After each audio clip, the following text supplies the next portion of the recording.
अनंत चतुर्दशी व्रत कथा। बहुत समय पहले सुमंत नाम का एक ब्राह्मण था। वह बहुत ही नेक और तपस्वी भी था।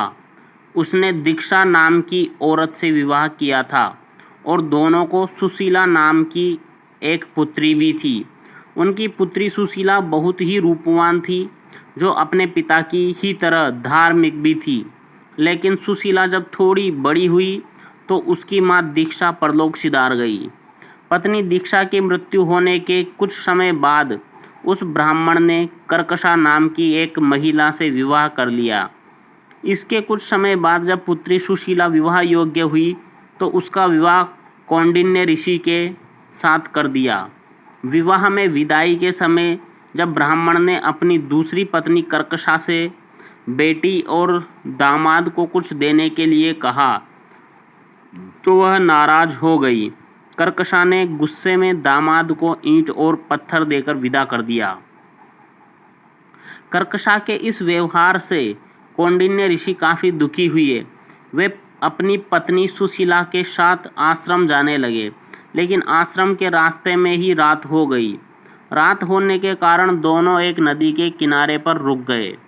इसी दौरान सुशीला ने देखा कि नदी के किनारे कुछ स्त्रियां सुंदर कपड़ों में सजी हुई है। वे किसी देवता की पूजा भी कर रही है। सुशीला उन स्त्रियों के पास गई तो उन्होंने बताया कि वह अनंत व्रत की पूजा कर रही है और उन्होंने उस पूजा की महत्ता के बारे में भी बताया। उन स्त्रियों की बात सुनकर सुशीला ने भी उसी समय उस व्रत को करने का मन बनाया और 14 गांठों वाला डोरा भी हाथ में बांधकर वापस ऋषि कौंडिन्य के पास चली गई। जब ऋषि कौंडिन्य ने सुशीला से उस डोरे के बारे में पूछा तो सुशीला ने उन्हें सारी बात बता दी।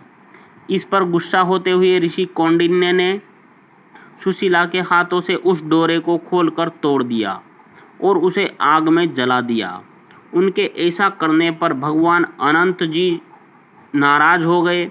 इसकी वजह से ऋषि कौंडिन्य की सारी संपत्ति खत्म हो गई और वह कुछ ही समय में बहुत गरीब हो गए। इससे ऋषि कौंडिन्य बहुत ही दुखी रहने लगे। एक दिन उन्होंने अपनी इस गरीबी के बारे में अपनी पत्नी सुशीला से पूछा तो सुशीला ने बताया कि यह भगवान अनंत का अपमान करने के कारण हो रहा है। उन्हें वह डोरा भी नहीं जलाना चाहिए था। पत्नी सुशीला की बात सुनकर ऋषि कौंडिन्य को अपनी गलती का एहसास हो गया। इसका पश्चाताप करने के लिए वे तुरंत उसी जंगल में गए और अनंत डोरे की खोज करने लगे। कई दिनों तक वह जंगल में भटके, लेकिन उन्हें अनंत डोरा नहीं मिला। एक दिन जंगल में वो बेहोश होकर गिर गए। तभी उसके सामने भगवान अनंत प्रकट हुए। उन्होंने ऋषि कौंडिन्य से कहा, हे कौंडिन्य, तुमने अनजाने में ही सही लेकिन मेरा अपमान किया था। उसी की वजह से तुम्हें ये सारे दुख झेलने पड़े हैं।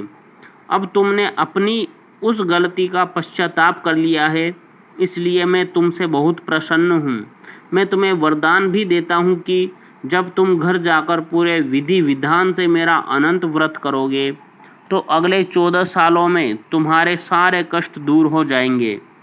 तुम हर तरह के सुख से संपन्न हो जाओगे। भगवान अनंत की बात सुनकर ऋषि कौंडिन्य घर गए और विधि विधान से अनंत व्रत करते हुए भगवान अनंत की पूजा की। कुछ समय बाद धीरे धीरे उनके सारे कष्ट दूर हो गए।